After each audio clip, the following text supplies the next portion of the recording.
gotta hear this story. I just got hit by an 18-wheeler on the side of the interstate. I have pieces of the fender in my hair.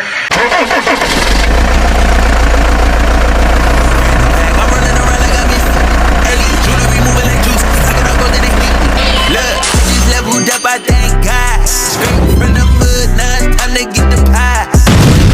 Blood, you can see it in my eyes. My future turning up, what it's time to be alive. I'm that nigga, I don't mean to brag, but I'm getting too nice with this. Ain't no way that I'm going outside. My pockets been heavy as shit. The bank is... What's poppin', M2T? It's your boy Run on the channel to be. Don't forget to hit that like, comment, share, and subscribe button whenever you pull up to the channel. And while you at it, hit that post notification. But yeah. Hit that post notification button for your boys whenever I drop. You can hop up in the truck and roll with me, see what's popping. How's it going, fam? Hope everybody week going well. Hope everything is going smooth. Everybody's being careful on their P's and Q's. Trying to get back home to the fam. All right, I have a good video for you guys today. But before we get into the video, we'll be right back after this message. What's up, M2T fam? Merch is available now. We have styles for the men and the ladies. Visit our catalog and check out our inventory. What you waiting for? Go to marriedtotrucking.store. Yep, the store is going back down. It's going back down at marriedtotrucking.store. Go in there and see if it's something that you'll like to cop yourself. For the spring, for the summer, we got a plethora of things going on over there. So just go peek your head in the store, kind of do you some window shopping and see if it's anything that you'll like. And I appreciate the love. I appreciate the support. All right. Also, if you guys have been following up with the Get Money Little Running case, the guy that got unalived in Fort Worth with his daughter, go over to Crime She Wrote. Okay? Go over to Mrs. M2T channel, Crime She Wrote. She got the whole laydown. If there's anything that you need to know about what happened in that case, she got all the latest updates. She got the things about the girlfriend, about the driver, about the dudes that did it, about where they was at, about how they did. She got everything, man. So if there's anything that you want to know about the little running case and situation with his daughter, go over to Crime She Wrote and check it out. Miss M2T got the whole laydown. All right, without any further ado, we have a on-the-scene witness at Angie Stone's accident who was also almost unalived with Angie. At the time of the accident, she have a lot to say about exactly how Angie Stone passed away. Check this out. I just got hit by an 18-wheeler on the side of the interstate. I have pieces of the fender in my hair. It's oil all over my body. I'm gonna clean this up and we're gonna get back to telling the story and I'll show you the footage. After driving the 6 hours home, showering, and processing it all, here's the story. About 4 a.m. on Saturday morning, me and my daughter were driving to Charleston, South Carolina for her Sweet 16 birthday getaway. We came up to a truck with a trailer and its flashers were on, so we slowed down some, and that's when I noticed there was an overturned vehicle in the fast lane. And it looked like it just happened. I pulled over, I put my flashers on, and I told my daughter to stay in the car, and I ran over. It was a van, and I ran over, and there were so many people in this van, and they were just trying to get out, and I asked if they'd called the cops, and they said, we're just trying to get out. And they were helping this woman out off the side of the van, and I grabbed her hand and I helped her get down, and she seemed out of it, and I was holding her hand and she was wobbling around, and I said, baby, you gotta sit down. And then the next thing I know, I flew and I fell down to the ground, and it felt like something not ran over me but brushed over me. Like something just swiped over my body, and I got up and I could hear screaming, and I just focused in on one screaming, and it was my daughter, and all I could do was run across the highway and tell her to get back in the car. She had to move the car because if somebody else hit us, it could hit her. So she moved the car farther up the interstate, and I called 911, and they said they were on their way. And then all I could think to do was get to my daughter. And that's all I could do at that time. And when I was walking to my daughter, we're really running. The best that I can do, I was in so much pain. My chest felt like an elephant was sitting on it. My legs were so hurt and sore. And I looked up, and there was an 18-wheeler that had crossed the median into into oncoming traffic. And I knew that's what hit me and ran over. And brushed over me was the 18-wheeler. And my daughter's freaking out. She'd already called my husband by then and my father-in-law. And I just told her, we've got to get to the hospital. I can't breathe. It was so hard to breathe. I'm going to post a video of the 18-wheeler after I left the hospital, driving back through to get to my husband and my son. I will not be posting the vehicle in the video because somebody did pass away. They did. And I won't be posting that for respect for their family. I'm sore, I'm bruised all on the right side of my body. I'm very stiff everywhere. But I will keep you guys updated. And the video is going to come at the end, okay? Hug your family tight. Hug your family tight. Good night.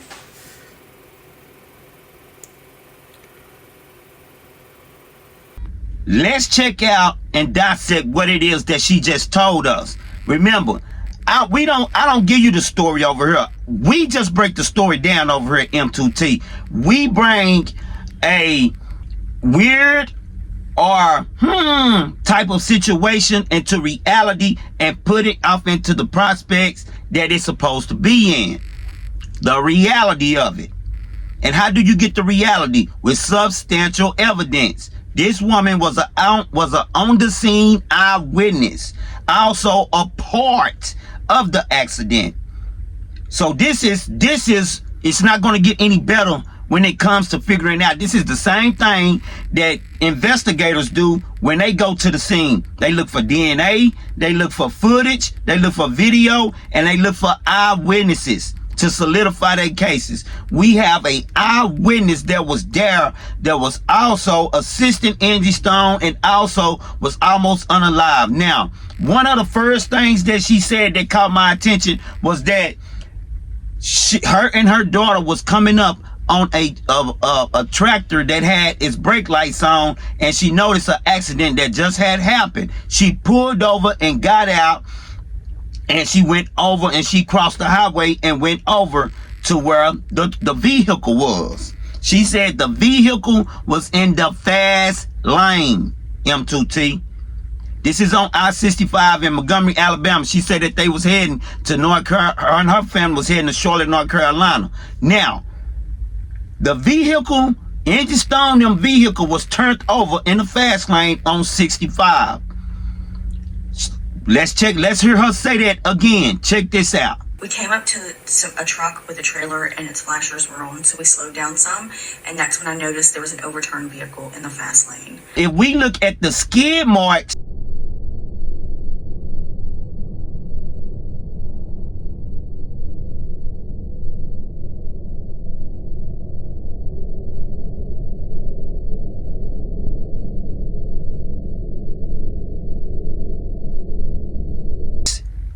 from the 18-wheeler, we can tell that it veered from the marks. That the marks doesn't show the fast lane, but it shows the middle lane. Y'all see that?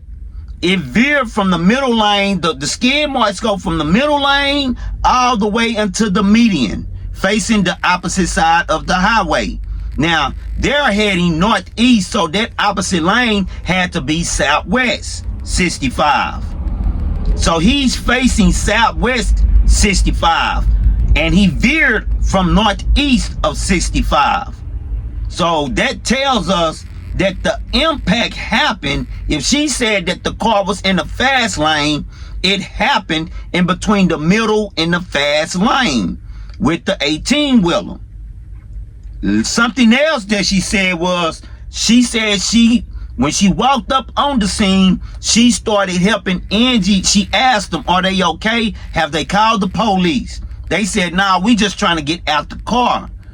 And she said they was trying to help a woman out of the car, and she started helping her, and she helped her down. Listen to her. It was a van, and I ran over, and there were so many people in this van, and they were just trying to get out. And I asked if they'd called the cops, and they said, we're just trying to get out. And they were helping this woman out off the side of the van, and I grabbed her hand and I helped her get down, and she seemed out of it, and I was holding her hand and she was wobbling around, and I said, baby, you gotta sit down. Y'all hear that? So as she's helping Angie down, she's saying that Angie is wobbly, and she's saying, honey, you have to sit down. So she's coherent, and she's up, wobbling, moving around with Courtney. And you guys can go over to her TikTok. She calls herself Simply Courtney. You can go over there and check her out. Her and Courtney have her up, and she's wobbling, and she's telling Angie. She don't even know who it is that she's interacting with at this time. She don't even know that Angie is who Angie is. She's just a good Samaritan that got out and had the heart to go help them out. She don't even know who she's in the presence of. Right? So she's telling her, honey, you got to sit down. And so that tells us that, number one, Angie was alive when that car flipped over. Matter of fact, so Courtney helped them get out and helped Angie, interacted with Angie, and was telling Angie she have to sit down. That eliminates anything happening to Angie in that car. That eliminates that. She's up. She's moving around. When Courtney tell her, honey, you need to sit down, Courtney said out of nowhere, something whoosh, brushed her, and she kind of emphasized hit her, and she flew back. And then the next thing I know, I flew and I fell down to the ground. Right? She said when she came to, she was trying to understand what was happening, but all she could feel was pain in her chest, and it was feeling like a buffalo or something was sitting on her chest, and she can hear screaming, which was her daughter. And I got up, and I could hear screaming, and I just focused in on one screaming, and it was my daughter. And I was walking to my daughter, we're really running the best that I can do. I was in so much pain. My chest felt like an elephant was sitting on it. My legs were so hurt and sore. She said when she looked, she got up and started going toward her daughter, and when she looked, she noticed that there was an 18-wheeler now in the middle of the median. I looked up, and there was an 18-wheeler that had crossed the median into oncoming traffic. And she told her daughter that move the car on up because I don't want nobody to hit you. And as she started to come to, because she's in shock, she had almost been hit by this 18-wheeler, and it's coming to her to what just happened. There was an 18-wheeler that had crossed the median into oncoming traffic, and I knew that's what hit me and ran over. And brushed over me was the 18-wheeler. All she know is that she was just standing up with a woman, trying to calm the woman down and having this woman to sit down. That's all she know, fam. And in a blink of an eye, she done been knocked back with such a force that it done put pressure on her chest, and she's incoherent.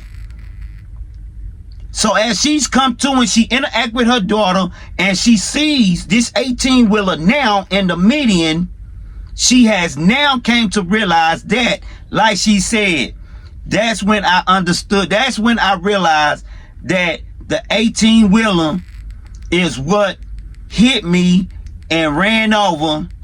Yeah. Now, she was fixed to say that's when I realized that the 18-wheeler had hit me and had ran over Angie, or had ran over the lady, because she didn't know it was Angie.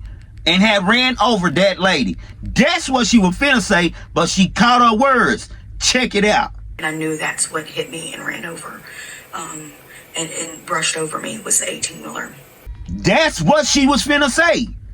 The 18-wheeler hit me, yeah, and had ran over, yeah, and had ran over. She basically just told you right there what happened. She basically just told us Angie Stone was alive, up on her feet, incoherently, rightfully so, but up on her feet, moving around. She's trying to calm her down and have her to sit down until law enforcement and paramedics get there to check her out. And before she knew it, she was on the ground.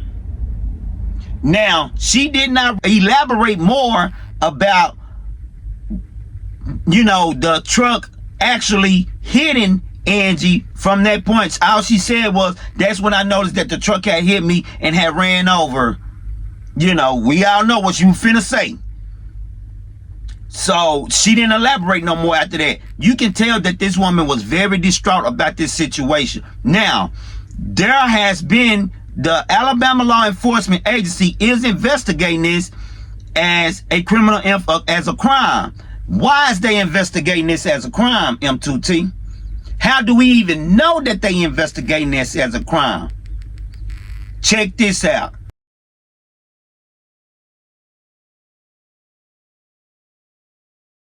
Shout out to the creator that provided us with this video.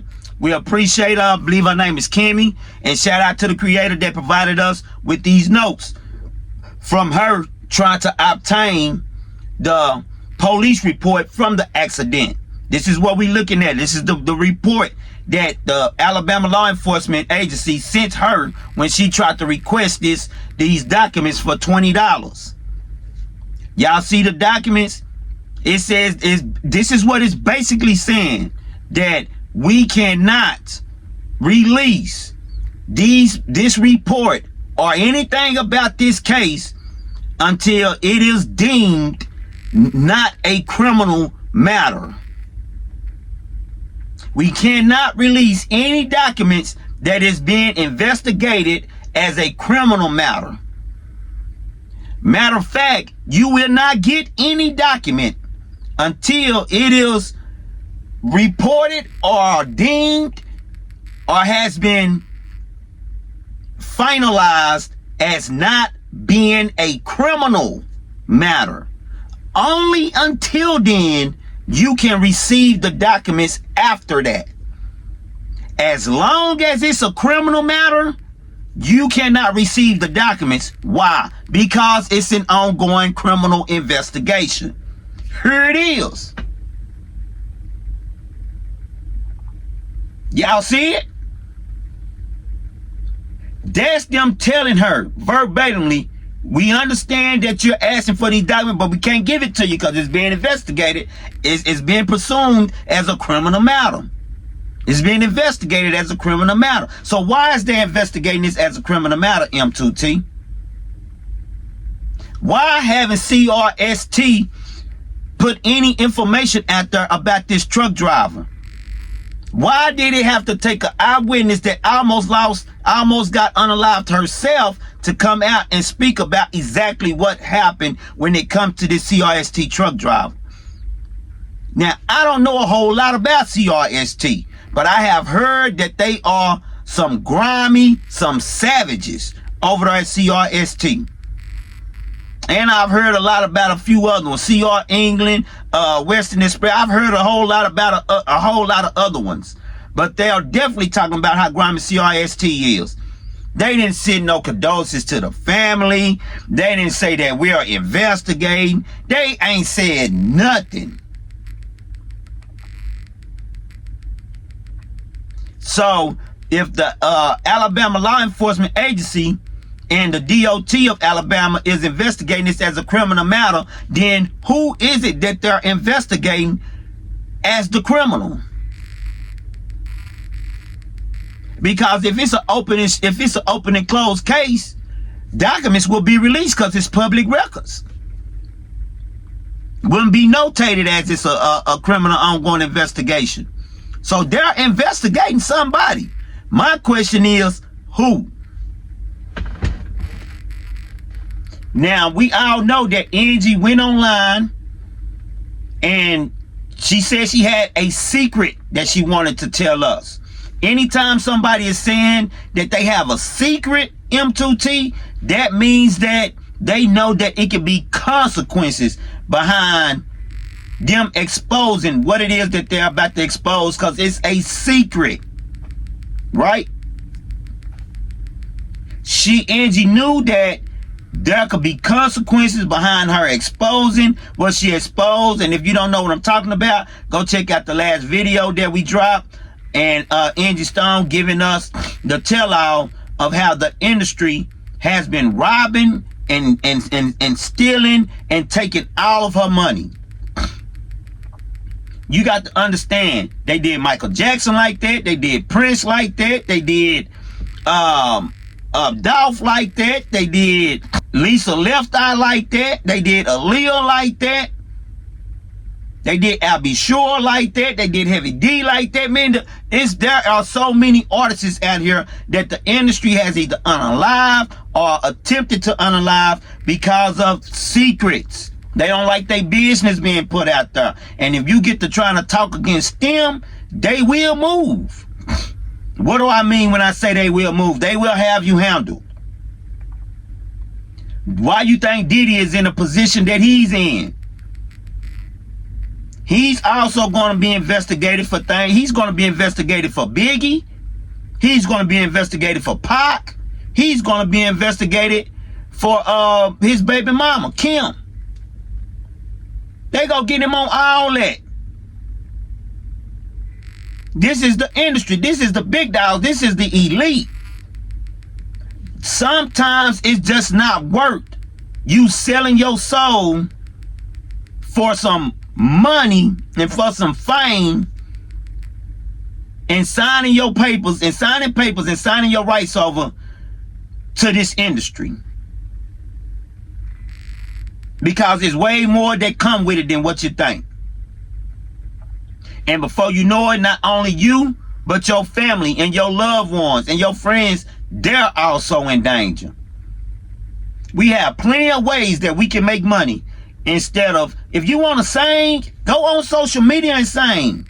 You know how many independent singers are making a bag off of social media from singing, from doing comedy, from cooking, doing YouTube? I mean, you can go on any platform you want in America today, around the world, and get a bag by presenting your talents. You no longer have to go through no music industry in order for your music to be heard. All you gotta do is get on here and do your thing. And the masses, you go reach the masses. And stay independent. And just know they coming. They coming. When they see you making so much money, they coming. Now I'm good. That's what Dolph told him. Now I'm good. Gotti, now I'm good. Jay-Z, now I'm good, y'all. But because they were jealous of that man, and that man didn't want to give any of his network or any of his finances over to them, they end up unaliving him. That's the industry for you. Just like they did with Angie. My opinion, allegedly. So if it was the CRST driver and he was paid by the industry allegedly, is that what they investigating? I mean, something criminal that they investigating, they saying criminal. If Angie and them turned over in the fast lane, how did he come and end up knocking them over into the medium and end up driving into the medium himself if there's an accident right then and there? If the vehicle turned over and he was directly behind Angie and them when it turned over, I guess that's the only way that I can see it happening. If he had 4 or 5 seconds before that happened, he could have still veered over to the left if he was in the fast lane to get in the middle lane or the slow lane. He could have still veered over into the median of the fast lane, because it's an area over there where you can get if your car break down. I'm saying there's something else that could have been done instead of him if he wasn't directly up on them when it happened. And where's the footage from the truck? Where's the footage from CRST? I'm sure who ain't got cameras on their trucks? I'm sure CRST got cameras. They are a major trucking company. I'm sure they got cameras on the outside and the inside. CRST, us truckers out here want to know, where's that footage, man? Come up off that. We need that footage, man. But you can best believe that law enforcement got it. And if they got that footage, then that means they've seen something on that footage that ain't adding up. In my opinion, the only person, the only entity that they could be investigating as criminal, according to what that paperwork said, from what their content creator was trying to get from their report, because they said, like we just saw, they can't release anything until it's not being deemed as a criminal matter. The only entity or person I can see that they're investigating M2T is CRST and that driver. So what did he do criminal? Could he have avoided it and didn't? Did they see something that's telling them that he hit them intentionally? It's something that they've seen that's making them deem this case criminal. The reason why they not releasing those records. We do know that the driver, Lee, that was driving the van, we do know that his license was suspended. He wasn't supposed to be driving. So is it Lee that they investigating? So I want you guys to get into the comments and let me know what y'all think about Courtney. And I thank God for Courtney being able to be alive here, because that's an 18-wheeler, man, that brushed up against her. That barely missed her, man. The angels was definitely over her that day. Unfortunately, not so fortunate for Angie. God called Angie on home. But her and Courtney was right there standing together, because Courtney told you that she helped her out herself. That she was wobbling and stuff and trying to tell Angie, honey, you have to sit down. They right there just like this. How did Courtney not, get the full impact? That ain't nothing but God. Unfortunately, it seemed like the trucks, it seemed like it beeline for Angie. And Courtney was there. That's just my opinion. Where there's smoke, there's fire.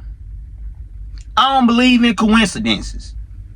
Reality is reality. Truth is truth. You can't taint any of that. It is what it is.